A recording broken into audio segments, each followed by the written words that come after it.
23절 한 절의 말씀, 구약 915면입니다. 주신 한 절의 말씀 우리 같이 읽도록 하겠습니다.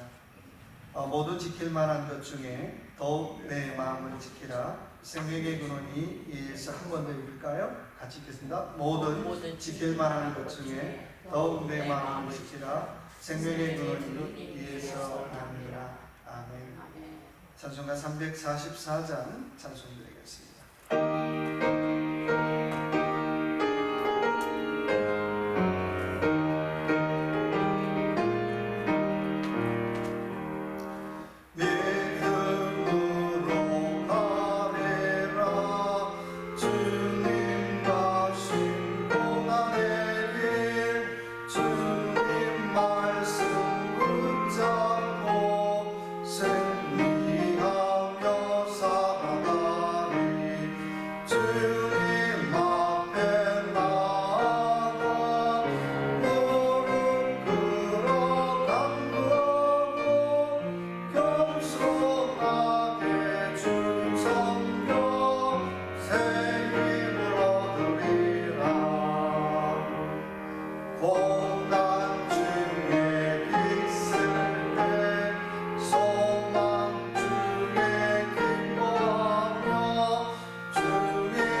우리 방문하신 분들 환영하겠습니다.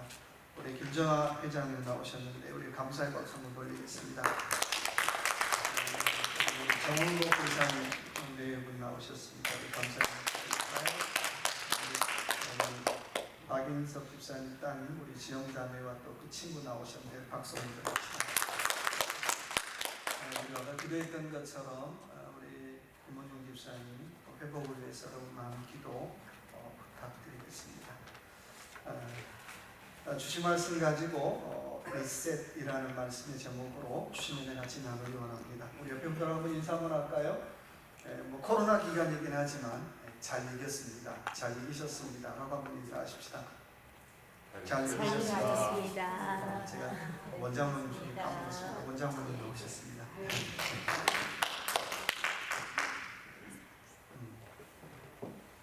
리셋. 제가 큰 병에 걸렸습니다. 진단해 보니까 제 사기라 그래요. 너무 놀라지 마시고요. 그 병의 이름은 다안다병이에요. 다안다병. 제가 목회를 하면 할수록 이 병이 좀 심해지는 것 같아요. 다 알아. 나만 그러는 것이 아니라 주변에 있는 목사님들도 그런 병이 심한 것 같아요. 내가 서태지와 아이들도 아닌데 무조건 난 다 알아요. 그러고 산다는 거예요. 목사니까 알아야 되고 혹시라도 목사가 모른다고 하면 에이 저 목사 신뢰 없는 목사야. 능력 없는 목사야. 그런 소리 들을까봐 아는지도 못하는데 아는 체하고 살아왔던 세월이 참 많은 것 같습니다. 고대 그리스도학자 소크라테스는 이런 나와는 정반대로 나는 내 자신이 모르고 있다는 사실을 나는 잘 알고 있다라고 선포를 했어요. 그래서 만나는 사람들에게 맨 처음 묻는 질문이 네 자신을 알고 있는가? 라고 물었던 것입니다. 오늘 본문의 말씀은 인생을 살면서 정말 무엇이 중요한가, 무엇이 중요한가를 가르쳐주는 말씀이에요. 사투리로 무엇이 중요한디? 무엇이 중요한데? 무엇이 중요할까요? 마음 지키고 사는 것이 중요하다는 거예요. 정신 지키고 사는 것이 중요하다는 거예요. 신앙 지키고 사는 것이 중요하다라고 하는 것입니다. 더 나아가서 내 자신을 알고 사는 것이 정말 중요하다라고 하는 메시지를 우리에게 주고 있는 것입니다. 내일부터 애틀란타에서 2박 3일 동안 노예가 열립니다. 제44일 노예를 준비하면서 주제를 리셋이라고 정했어요. 리셋하면 여러분 여러 가지 의미가 떠오르죠. 리셋 하면 다시 시작한다. 컴퓨터를 좋아하시는 분들은 재부팅한다. 처음 자세를 갖는다. 처음 상태로 되돌린다. 여러 가지 많은 의미가 있습니다.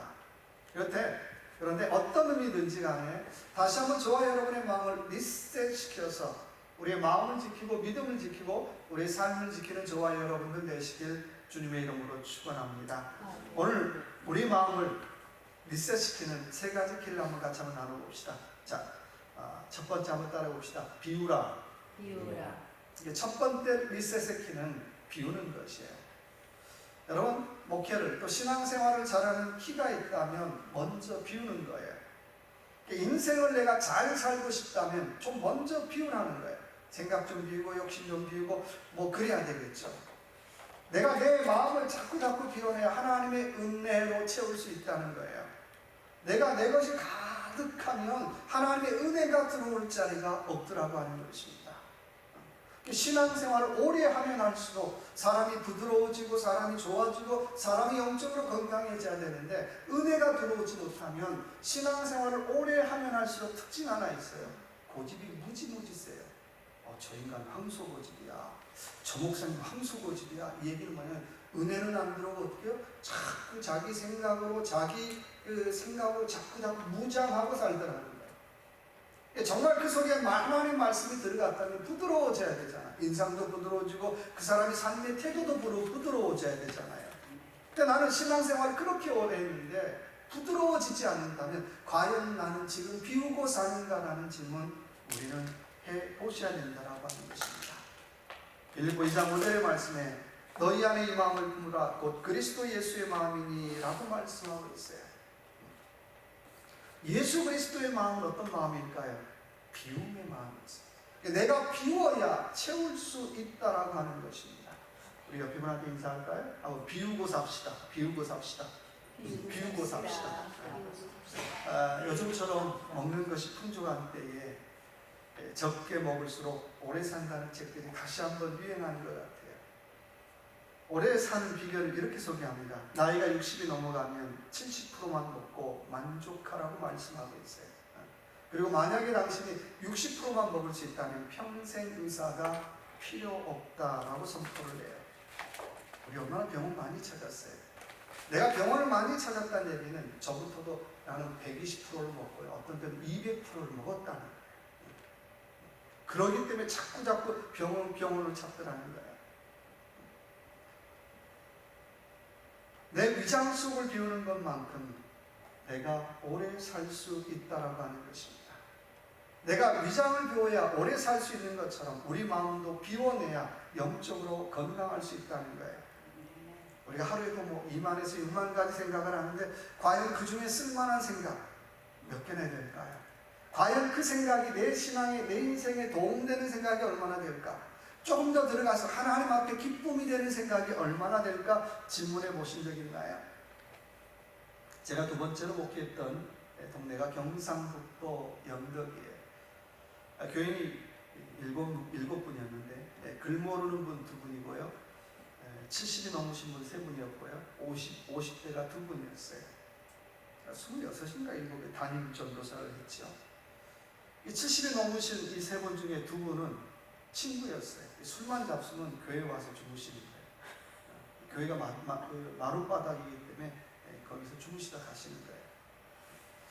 제가 그때 20대 후반에 첫 두 번째 담임 사역을 하면서 내가 할 수 있는 게 별로 없었어요. 그때 그런 질문 해봤어요. 과연 내가 어떻게 지금 여기서 내가 무엇을 할 수 있을까? 교회는 7분인데 그리고 뭐 글 모르는 분, 술 좋아하시는 분, 뭐 그냥 그런 분들. 그때 제가 용감하게도 하영주 목사님처럼 사도행전 강의를 시작을 했어요. 근데 제 목회에 굉장히 큰 도움이 됐어요. 최선을 다해서 A4 8장을 준비했어요. 근데 올라가서 한 반장쯤 얘기하면 벌써 주무셔요. 한 장이 넘어가면 심지어는 코 고는 분도 계시고요. 뭐 이렇게 열심히 했어요.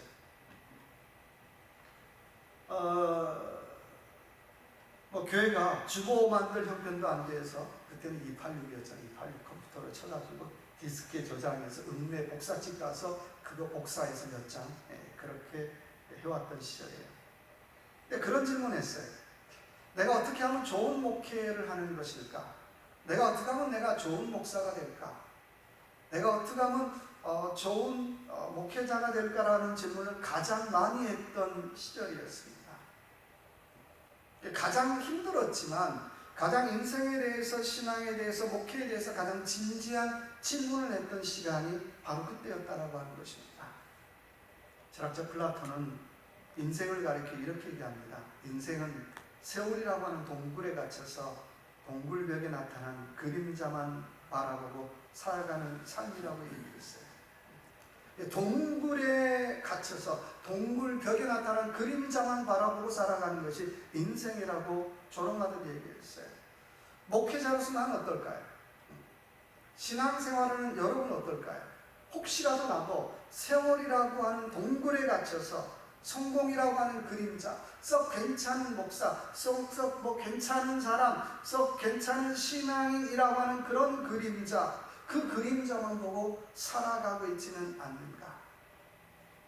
이제는 고개를 돌려서 내가 누군지 봐야 되잖아요. 다른 사람이 보기에 괜찮다라고 하는 게 아니라 정직하게 나는 내 자신을 볼 수 있느냐라고 하는 것입니다. 요한복음 4장에 보니까 예수님께서 사마리아 동네에 전도 집회를 가셨어요. 그때 한 여인을 만나요. 몇 시에요? 한낮에 가장 뜨거운 때에, 가장 목마른 시간에 만나고 있습니다. 한낮이라고 하는 시간은 태양이 가장 높이 떠 있는 시간이에요. 이 얘기는 가장 그림자가 짧은 시간이에요. 영적으로 이 말씀을 본다면 내가 가장 목마른 시간이 나의 정체를 가장 잘 알 수 있는 시간이라는 거예요. 또 나의 그림자가 가장 짧은 시간이기 때문에 내가 누군지 가장 속속들이 알 수 있는 시간이라는 거예요. 세상의 그림자에 나를 숨기지 않는다는 거예요. 난 썩 괜찮은 사람이야, 성공한 사람이야, 나 뭐 괜찮은 인간이야 라고 하는 그 그림자에 나를 속일 수 없는 시간이더라고 하는 것입니다. 그런 인생의 그림자에 나를 숨기지 않을 때에 있는 그대로 하나님 앞에 홀로 단독자로 설 수 있다라고 하는 것입니다. 여러분, 하나님 앞에 홀로 단독자로 한번 선다고 한번 생각해 보세요. 사람을 속일 수가 있는데, 환경도 속일 수가 있고, 목사도 속이고 다 속일 수 있는데 하나님은 못 속인다. 그 앞에 내가 선다고 한번 생각해 보세요. 나 괜찮은 사람인데요. 누가 그렇게 말하겠어요? 아무도 고개 들 수가 없잖아요. 아무도 뭐라고 얘기 못 하잖아요. 하나님 아시잖아요. 하나님 아시잖아요. 저 이런 인간이에요. 저 이런 인간이에요. 그저 눈물과 애통함만 가질 수밖에 없는 시간이라고 하는 것입니다. 그런데 어떤 분은 인생을 살면서 저녁 6시처럼 인생을 사는 분이 있어요. 캠파에 저녁 6시가 돼서 해 아래 한번 서보세요. 제 그림자보다 어떻게 서너 배가 큰 그림자, 제 키보다. 근데 그게 난 줄 알고 착각하고 살아요. 어우, 나 큰데, 나 괜찮은 사람인데, 나 괜찮은 것 같아요. 그 그림자가 난 줄 알고 그 그림자를 쫓아서 살아가는 분도 계시다라고 하는 것입니다. 오늘 저와 여러분에게 질문 한번 해보시기 바랍니다. 나는 과연 영적으로 몇 시에 살고 있는가라고 하는 질문 해보시라는 거예요. 오늘 나의 신앙생활은 도대체 나는 몇 시에 신앙생활하고 있는가? 정말 한낮, 내 인생이 가장 목마를 때, 내 인생의 그림자를 숨길 수 없는 그 시간에 내가 신앙생활하고 있는가? 아니면 저녁에 해질 6시쯤에 나보다 3배, 4배 큰 그 그림자를 따라서 이게 나야. 그 그 그림자만 쫓고 있는 우리의 모습은 아닌지 한번 되돌아보셨으면 좋겠어요. 어느 누가 얘기했던 것처럼 자기를 성찰하지 않는 삶은 살만한 가치가 없다라고 얘기를 했어요. 오늘 저와 여러분의 신앙생활 다시 한번 되돌아보는 성찰이 있기를 주님의 이름으로 축원합니다. 두 번째 리셋의 버튼은 한번 따라해봅시다. 감사합시다. 감사합시다. 두 번째, 우리 마음을 리셋시키는 두 번째 키가 있다면 감사라는 거예요. 역대상 23장 3절의 말씀에 아침과 저녁마다 서서 여호와께 감사하고 찬송하며 유명한 다윗의 고백이에요. 내가 아침 저녁으로 어떻게 해요? 찬송하고 아침 저녁으로 감사하다는 거예요. 이게 하나님을 찬송하는 사람의 특징이 있다면 감사죠. 이게 거꾸로 하나님 앞에 감사하는 사람의 특징이 있다면 찬송이에요. 저는 감사도 하지 않는데 찬송한다 그런 거 안 믿어요. 립서비스 말고 정말 감사하는 사람은 찬송할 수밖에 없고 정말 찬송하는 사람은 감사할 수밖에 없더라는 거예요. 여러분, 내가 얼만큼 신앙생활해야 감사할까요? 내가 얼만큼 목회해야 감사할까요? 퓰리처상을 받은 미국인 작가 레지나 브렛이 이런 얘기를 했어요. 행복한 사람은 있는 것에 감사하고 불행한 사람은 없는 것을 사랑한다. 뭘요? 있는 것에 감사하는 사람이 행복한 사람이에요. 근데 없는 것만 자꾸 자랑하는 사람, 없는 것만 자꾸 찾는 사람, 불행한 사람이라는 거예요. 나에게 없는 것, 왜 나는 이 정도밖에 안 될까? 나는 왜 이것밖에 못 배웠을까? 왜 가지고 있는 건 나 이거밖에 되지 않을까? 맨날 자기에게 없는 것만 사랑하는 사람은 참 불행한 사람, 불행한 목사라는 거예요. 여러분, 행복하고 싶거든 지금 나에게 있는 것에 감사하시길 주님의 이름으로 축원합니다. 지금 저와 여러분이 신앙생활하는 여기에 감사하는 거예요. 지금 하나님이 나에게 주신 사역에 감사하는 거예요. 우리가 교회를 비전하고 해야 될 일이 너무너무 많아요. 필요한 것도 너무 많고요. 근데 어떻게 해요? 뭐 지금 할 수 있는 것에 감사하라는 거예요. 내가 다 할 수 없잖아요. 지난번 얘기했던 것처럼 내가 어떻게 하나님의 뜻을 다 할 수 있겠어요? 근데요, 저는 확실히 아는 건 하나 있어요. 아주 조그만큼은 알 수 있어요. 1%는 알 수 있어요. 근데 그 1%에서부터 시작하라는 거예요. 그 조그만 데서부터 시작하라는 거예요. 내가 1%에서부터 시작해야 2% 알 수 있고 2% 알아야 나중에 10% 알고 10% 알아야 나중에 어떻게 해요? 거의 뭐 한 8, 90% 알지 않겠어요? 근데 그 조그만 데서 시작하지 않으면 나는 알 수 없더라고 하는 것입니다. 마태복음 25장 23절의 말씀에 착하고 충성된 종아 네가 작은 일에 충성하였으며 내가 많은 것으로 맡기리니 내 주인의 즐거움에 참여할지어다라고 말씀하고 있습니다. 여러분, 충성이 뭘까요? 충성은 작은 데서부터 시작돼요. 충성은 작은 데서 충성하지 않는데 목사님 내가 나중에 크게 충성하겠습니다 이런 얘기가 아무런 의미 없어요. 부질없는 일이에요. 지금 충성하라는 거예요. 지금 절 보고 충성하는 게 아니라 정말 하나님 앞에 내가 충성하기로 마음먹었다면 지금 충성하시기 바랍니다. 에게 요거밖에 안 돼. 그거에 충성하라는 거예요. 거기에. 그리고 어디서부터? 여기서부터 충성하라는 거예요. 내가 이 교회는 제 스타일하고 맞잖아. 제가 다른 교회 가면 충성, 죽을 때까지 제가 예언하는데 죽을 때까지 충성 못해요. 여기서 충성하지 않고 어떻게 해요? 나가서 충성해요. 안에서 새는 바가지는 어떻게 해요? 밖에 가서 또 뭐 한다고요? 새요. 여기서 충성하라는 거예요. 여기서. 제가 내일 일을 어떻게 하겠어요? 제가 모레 일을 어떻게 하겠어요? 그렇잖아요. 오늘이 마지막일 수도 있잖아요. 그렇잖아요. 그렇다면 나는 지금 충성할 수밖에 없어요. 내가 지금 가지고 있는 형편이 작다고 나는 아무것도 안 하면 나는 죽을 때까지 아무것도 할 수 없대요. 분명히 하나님 앞에 쓸 날은 있을 거예요. 근데 어떻게 뭐 하다 보니 제 스타일이 맞지 않아서요. 제가 천국에 와서 큰일 하려. 그럼 하나님 뭐라고 그래요? 천국에도 네 할 일 없다. Get out. 얼마나 슬퍼요. 내가 지금 있는 자리에 충성하라는 거예요. 지금 있는 자리에. 어느 교회 집사님 고백이에요. 주일만 되면 집사님 부른대요. 근데 그 소리가 너무 듣기 싫더라는 거예요. 아휴, 또 집사님은 아우 또 나 일시키려고 또 부르는구나. 그래서 부르면 어떻게 해요? 이쪽 봐야 되는데 이쪽 보고 간대. 집사님 한 3번 부르면 마지못해서 이제 쳐다보고 아이 그리고 일한다는 거예요. 근데요 누가 부르면요 돌아보시게. 제가 어제도 그런 생각을 했어요. 제가 어디 가서 제 이름 뒤에 님자 붙는 말을 듣겠어요. 누가 저보고 가장 쉽게 부르면 아저씨, 뭐 어이 그럴 수 있잖아요. 근데 감사한 건 목사님이라고 듣잖아요. 여러분 집사님이라고 듣잖아요. 그렇다면 꼭 지금 여러분을 하나님께서 그냥 써주시면 감사하는 거예요. 내가 어디 가면 어이 이런 얘기 드려야 되는데 하나님께서 그래도 나를 목사라고 써주고 뭐 임자도 붙여주고 뭐 기분 좋지만 어디 가서 나를 어떻게 해요? 그래도 나를 빠지지 않고 그래도 나를 집사님, 권사님, 장로님으로 불러주는 얼마나 감사합니까? 그러니까 그냥 지금 나를 써주심에 감사하잖아요. 큰 일이든 작은 일이든. 그래서 하나님 내게 주신 일에 감사, 주신 사역에 감사, 주신 가정에 감사, 주신 교회에 감사, 주신 형편에 감사합니다.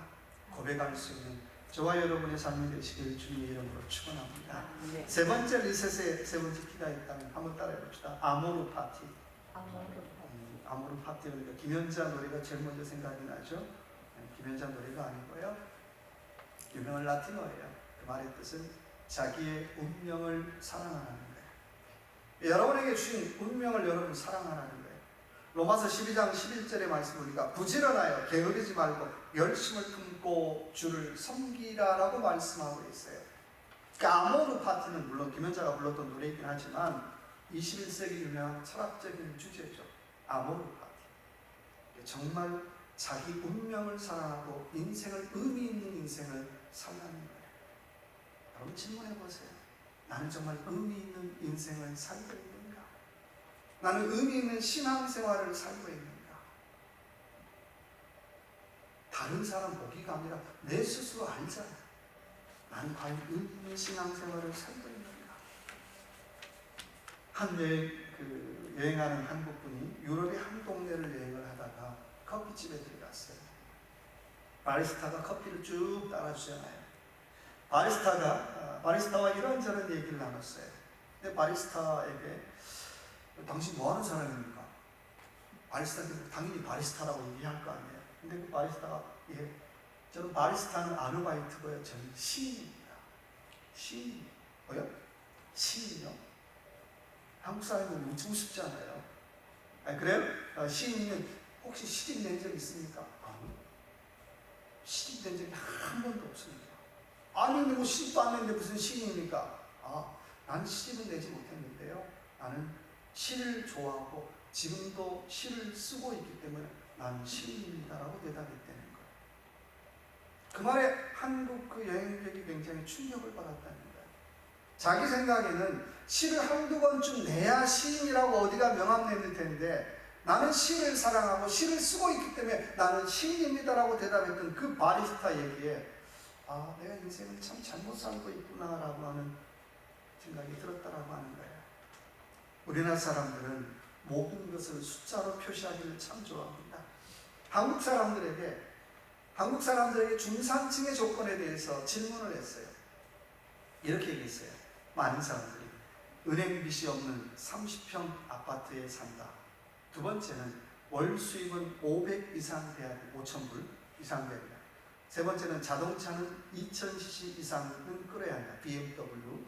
통장의 어카운트 잔고는 1억 정도. 밀리언인가요? 10만 불 정도 있어야 한다. 혹시 여기에 해당되는 분 계시는가요? 이 중산층의 기준을 가만히 보면 전부 다 뭐예요? 돈. 한마디로 말하면 뭐가 최고예요? 돈이면 최고예요. 한국 사람들이 중산층에 대한 기준은 돈이면 최고예요. 똑같은 질문을 영국 신사들에게, 영국 사람들에게 했어요. 중산층의 조건이 무엇입니까? 라고 하는 질문에 이렇게 대답했어요. 첫 번째는 남들과 페어플레이를 한다. 두 번째는 자기만 옳다고 독선을 부리지 않는다. 세 번째는 약한 사람을 돕고 불의에 저항할 줄 안다. 다 보니까 뭐예요? 여기에 중산층의 기준은 다 뭡니까? 의미와 가치가 기준이라는 거예요. 여러분 이 시간 질문해 보시지 않은 거예요. 나는 얼마나 의미 있는 인생을 살고 있습니까? 내가 가진 게 많다 그게 중요한 게 아니라 과연 나는 의미 있는 인생을 살고 있는가? 나는 가치 있는 인생을 살고 있는가라는 질문해 보시라고 하는 거예요. 내가 중산층이 맞나? 세상의 모든 것은 유통기한이 있습니다. 과일은 유통기한이 넘어가면 썩어서 냄새가 나기 시작합니다. 오늘 목회자로서 나의 유통기한은 얼마나 될까요? 생물학적으로 70일까? 아직 많이 남았네. 착각하지 말고요. 정말 하나님 앞에 나의 유통기한이 얼마나 될까 질문해 보시라는 거예요. 하나님 앞에 나의 유통기한이 넘어갔는데도 불구하고 생물학적인 유통기한만 지키고 있는 나의 모습은 아닌지라는 질문 해보시면 좋을 것 같아요. 제가 이렇게 많은 질문 던지는 건 그 중에 하나라도 어떻게 해요? 저도 여러분도 품고 살기 위해서 질문을 던지는 거예요.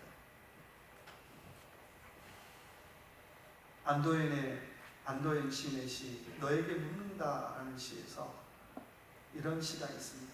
연탄재 함부로 차지 마라. 너는 누구에게 단 한 번이라도 뜨거운 사람이었는가?